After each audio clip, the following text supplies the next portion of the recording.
السلام علیکم پیارے دوستو، تاریخ کے پنوں کی سیاہی بننے والا فرعون جو خدائی کا دعویٰ کرتا تھا، اللہ تبارک و تعالیٰ نے اس کو ہلاک کر کے اس دنیا کے لیے عبرت کا نشان بنا دیا۔ پیارے دوستو، فرعون مصر کی تاریخ کا ایک ایسا بدبخت ظالم بادشاہ گزرا ہے جو خود کو خدا کہلاتا تھا اور زبردستی لوگوں کو اپنی پوجا کرواتا تھا اور مسلمانوں پر ظلم و ستم کی انتہا کیا کرتا تھا۔ اس بدبخت فرعون کی بدبختی کا اندازہ اس بات سے لگایا جا سکتا ہے کہ جب اللہ تبارک و تعالیٰ نے اس کو ہلاک کیا اور دنیا کے لیے عبرت کا نشان بنایا تو اس کی لاش کو نہ پانی نے قبول کیا اور نہ ہی زمین نے، بلکہ اس بدبخت کی لاش یوں ہی قیامت تک سڑتی رہے گی اور دنیا کے لیے عبرت کا نشان بنی رہے گی۔ تو میرے پیارے دوستو،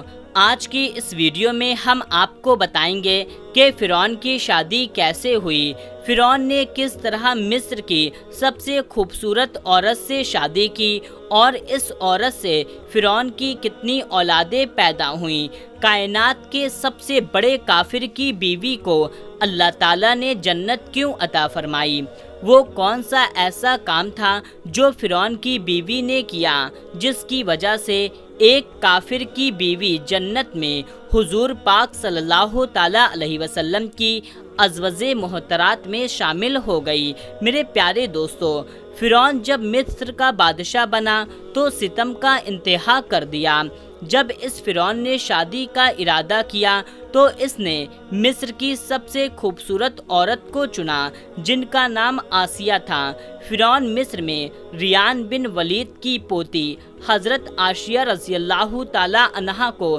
شادی کا پیغام بھجوایا۔ یاد رہے، ریان بن ولید وہی بادشاہ تھا جو حضرت یوسف علیہ السلام کے دور میں مصر کا بادشاہ ہوا کرتا تھا، پر وہ حضرت یوسف علیہ السلام پر انعام لے آیا تھا۔ اس نے حضرت یوسف علیہ السلام کو عزیز مصر بنا دیا تھا۔ خیر، جب آسیہ رضی اللہ تعالیٰ عنہا کو فرعون نے شادی کا پیغام دیا تو یہ ان کے والد حضرت آسیہ رضی اللہ تعالیٰ عنہا کو بھی ناگوارا گزر ہوا، کیونکہ فرعون مصر پہلے دن سے ہی ظلم اور بربریت کے لیے مشہور تھا، لیکن فرعون مصر کی بادشاہت تھی، اس لیے اپنی بادشاہت کی زور پر جبراً اس نے حضرت آسیہ رضی اللہ تعالیٰ عنہا سے شادی کر لی اور دھمکی دی کہ اگر حضرت عائشہ رضی اللہ تعالیٰ عنہا نے فرعون سے شادی نہ کی تو فرعون ان کے والدین کو قتل کر دے گا۔ خیر، فرعون اپنی بادشاہت کی زور پر حضرت آسیہ رضی اللہ تعالیٰ عنہا سے شادی تو کر لی، لیکن شادی ہونے کے بعد بھی اللہ تبارک و تعالیٰ نے حضرت آسیہ رضی اللہ تعالیٰ عنہا کو فرعون سے محفوظ رکھا اور آپ پر قدیر نہ ہو سکا۔ اس حوالے سے مفسرین لکھتے ہیں کہ شادی کی پہلی رات تھی جب فرعون حضرت عائشہ رضی اللہ تعالیٰ عنہا سے ہم بستری کرنے کے لیے کمرے میں داخل ہوا تو اللہ تبارک و تعالیٰ نے اس پر نیند کا ایسا غلبہ ڈال دیا کہ وہ ساری رات سوتا رہا، اور کچھ ماہرین لکھتے ہیں کہ اللہ تبارک و تعالیٰ نے فرعون کو نامرد کر دیا، جس کی وجہ سے آسیہ رضی اللہ تعالیٰ عنہا سے ہم بستری نہ کر سکا۔ اس طرح اللہ تبارک و تعالیٰ نے حضرت آسیہ رضی اللہ تعالیٰ عنہا کی عظمت کو محفوظ رکھا۔ کچھ ایسی روایت بھی ملتی ہے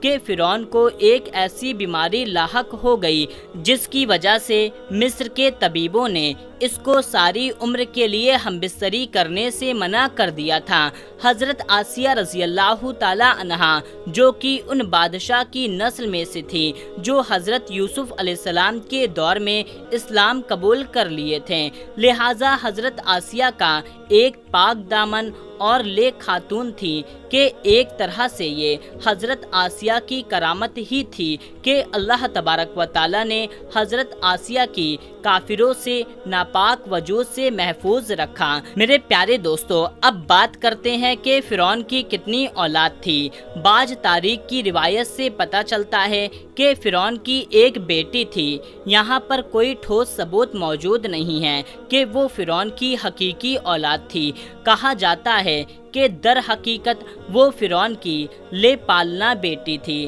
جسے فرعون نے کسی سے لے کر پالا تھا، کیونکہ حضرت آسیہ کو اللہ تبارک و تعالیٰ نے فرعون سے محفوظ رکھا تھا، اس وجہ سے اسے کوئی اولاد پیدا نہ ہوئی۔ میرے پیارے دوستو، اب بات کرتے ہیں کہ دنیا کے سب سے بڑے کافر یعنی کہ فرعون کی بیوی کو اللہ تبارک و تعالیٰ نے جنت میں حضور کریم صلی اللہ تعالیٰ علیہ وسلم میں ازواج محترات میں کس وجہ سے شامل فرمایا، اور وہ کون سی ایسی نیکی تھی جس کی وجہ سے ایک کافر کی بیوی کو اللہ تبارک و تعالیٰ نے جنت عطا کر دی۔ تو میرے پیارے دوستو، اس واقعے کا پس منظر یوں ہے کہ ایک رات فرعون نے خواب دیکھا کہ اس کا محل نابود ہو جائے گا۔ خوف اور وحشتوں سے اس کا پورا وجود اچھلنے لگا۔ فرعون نے نجومیوں کو بلا کر کے اس خواب کی تعمیر پوچھی۔ انہوں نے کہا کہ بنی اسرائیل میں ایک ان قریب ایسا بچہ پیدا ہوگا جو تمہارے محل کو نابود کر دے گا اور تم سے تمہاری سلطنت چھین لے گا اور تمہارا سب کچھ تباہ اور برباد ہو جائے گا۔ فرعون نے جب یہ تعبیر سنی تو ہم جاری کر دیا کہ بنی اسرائیل میں جو لڑکا پیدا ہوگا اسے قتل کر دیا جائے اور لڑکی کو نہیں، تاکہ ان کی نسل بچی رہے۔ حضرت موسیٰ علیہ السلام جب پیدا ہوئے، ان کی والدہ نے حضرت موسیٰ علیہ السلام کو اللہ تعالیٰ کے حکم سے ایک صندوق میں رکھ کر کے دریا میں ڈال دیا، اور ایک نہر فرعون کے محل کے پاس بہتی تھی۔ یہ صندوق بہتا ہوا اللہ تبارک و تعالیٰ کی قدرت سے اسی محل میں چلا گیا۔ یہ صندوق بہتا ہوا فرعون کے محل کے پاس آ کر رک گیا۔ سبحان اللہ۔ فرعون نے جب اس صندوق کو دیکھا تو سپاہیوں کو حکم دیا کہ اس صندوق کو محل میں لا کر کھولا جائے اور دیکھا جائے کہ اس کے اندر کیا ہے۔ جب اس صندوق کو کھولا گیا، اس کے اندر ایک نہایت حسین اور جمیل بچہ نکلا۔ جب حضرت آسیہ رضی اللہ تعالیٰ عنہا اس بچے کو دیکھ کر کے نہایت خوش ہوئیں اور حضرت آسیہ نے اس بچے کا نام موسیٰ رکھ دیا۔ صندوق کھولنے کے بعد حضرت آسیہ رضی اللہ تعالیٰ عنہا نے جب حضرت موسیٰ علیہ السلام کے چہرے انور پر نور دیکھا تو انہوں نے حضرت موسیٰ علیہ السلام کو اپنا بیٹا بنا لیا اور فرعون سے کہنے لگی، اے فرعون، یہ بچہ میری اور تیری آنکھوں کی ٹھنڈک ہے، اسے قتل نہ کرنا۔ فرعون کہنے لگا، اسے تم رکھ لو، مجھے اس کی کوئی حاجت نہیں۔ حضرت محمد صلی اللہ تعالیٰ علیہ وسلم کا ارشاد فرماتے ہیں، اگر آسیہ کی طرح بھی فرعون بھی اس بات کا اقرار کرتا کہ یہ بچہ اس کی آنکھوں کی ٹھنڈک ہے تو اللہ تبارک و تعالیٰ اس کو ہدایت عطا فرماتا، تو اس کو حضرت آسیہ رضی اللہ تعالیٰ عنہا کی طرح ایمان سے نوازتا، لیکن بدبخت فرعون کے نصیب میں ایمان نہیں تھا، اس وجہ سے اس نے اس بات کا اقرار نہیں کیا۔ حضرت آسیہ رضی اللہ تعالیٰ عنہا شادی کے پہلے دن سے ہی فرعون کی ظالمانہ اور کافرانہ باتوں کے خلاف ایک پہاڑ بن کر کھڑی رہی۔ حضرت موسیٰ علیہ السلام نے جب اعلان نبوت کیا اور جب محل میں جادوگروں سے مقابلہ کیا تو یہ دیکھ کر کے حضرت آسیہ رضی اللہ تعالیٰ عنہا حضرت موسیٰ علیہ السلام پر ایمان لے آئیں، اور ایمان لانے کے بعد کافی دنوں تک انہوں نے اس بات کو فرعون سے چھپائے رکھا، لیکن جب فرعون نے خدائی کا دعویٰ کیا اور لوگوں سے خود کو سجدہ کروانے لگا تو حضرت آسیہ رضی اللہ تعالیٰ عنہا کھل کر میدان میں آئیں، پھر اس کی اس عمل کی سخت مخالفت کرنے لگیں۔ جیسے ہی فرعون کو پتہ چلا کہ میری بیوی بھی حضرت موسیٰ علیہ السلام کے خدا پر ایمان لے آئی ہے تو اس نے حضرت آسیہ رضی اللہ تعالیٰ عنہا پر ظلم ڈھانا شروع کر دیا اور روزانہ حضرت آسیہ رضی اللہ تعالی عنہا کو طرح طرح کی اذیت دیتا، لیکن پھر بھی حضرت آسیہ رضی اللہ تعالی عنہا کے ایمان کو کوئی ٹھیس پہنچا سکا۔ فرعون نے بہت کوشش کی حضرت آسیہ رضی اللہ تعالی عنہا کے ایمان سے دور کیا جا سکے، لیکن وہ دوبارہ کفر اور شرک کی طرف نہ لوٹ آئیں۔ لیکن حضرت آسیہ رضی اللہ تعالی عنہا فرعون کی تمام کوشش کو ناکام بنا دیا، اور وہ صرف اللہ تبارک و تعالی کا نام پکارتی رہیں اور اللہ تبارک و تعالی کی عبادت میں مصروف رہیں۔ اس کے علاوہ جو بھی حضرت موسیٰ علیہ السلام پر ایمان لے آتا، فرعون اس پر طرح طرح کے ظلم کرتا اور ان پر طرح طرح کی تکلیفیں پہنچاتا۔ ایک مرتبہ فرعون نے حضرت موسیٰ علیہ السلام پر ایمان لے آنے والے ایک شخص کو، جسے قرآن کریم میں مومن الفرعون کے نام سے یاد کیا جاتا ہے، بڑی بے دردی سے قتل کر دیا، جس کے بعد حضرت آسیہ رضی اللہ تعالی عنہا کے صبر کا پیغام نوریج ہو گیا اور وہ کھلم کھلا فرعون کے مخالفت کرنے لگیں۔ فرعون نے جب یہ دیکھا کہ ان کی بیوی کھلم کھلا اس کی مخالفت کر رہی ہیں تو فرعون کے اندر کی غضب کی آگ بھڑک اٹھی۔ اس نے اپنی بیوی کو بہت عبرتناک طریقوں سے اذیت پہنچانا شروع کر دیا۔ اس ظالم بادشاہ نے پاک دامن خاتون پر بڑے بڑے ظلم ڈھائے، ان کو بہت مارا پیٹا، جل کوٹ کیا۔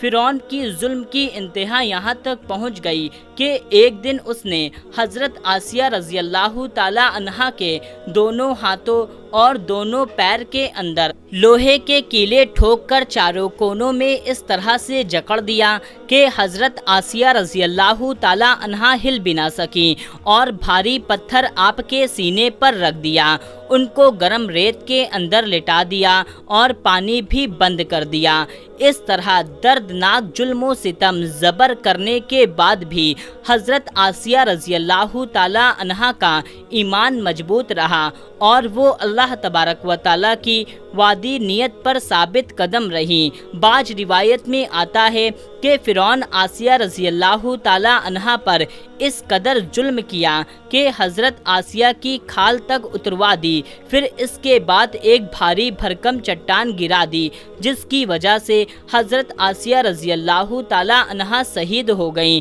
اس طرح حضرت آسیہ رضی اللہ تعالی عنہا نے ایک فرعون کی بیوی ہونے کے باوجود بھی اللہ تبارک و تعالیٰ کے وحدانیت پر ایمان رکھا، اللہ تبارک و تعالیٰ کے وحدانیت کو نہیں چھوڑا، یہاں تک کہ وہ نیک تھی، جس کی وجہ سے اللہ تبارک و تعالیٰ نے حضرت آسیہ رضی اللہ تعالیٰ عنہا کو یہ مقام عطا فرمایا کہ وہ جنت کے اندر حضور پاک صلی اللہ تعالیٰ علیہ وسلم کے ازواج محترات میں رہیں گی، اور جنت کے اندر حضور پاک صلی اللہ تعالیٰ علیہ وسلم کی زوجہ ہونے کا شرف ان کو ملے گا۔ اللہ تبارک و تعالیٰ سے دعا ہے کہ ہم کو دین پر ثابت قدم عطا فرمائے، حضرت محمد صلی اللہ تعالیٰ علیہ وسلم پر جینا اور مرنا نصیب فرمائے، آمین اللہم آمین۔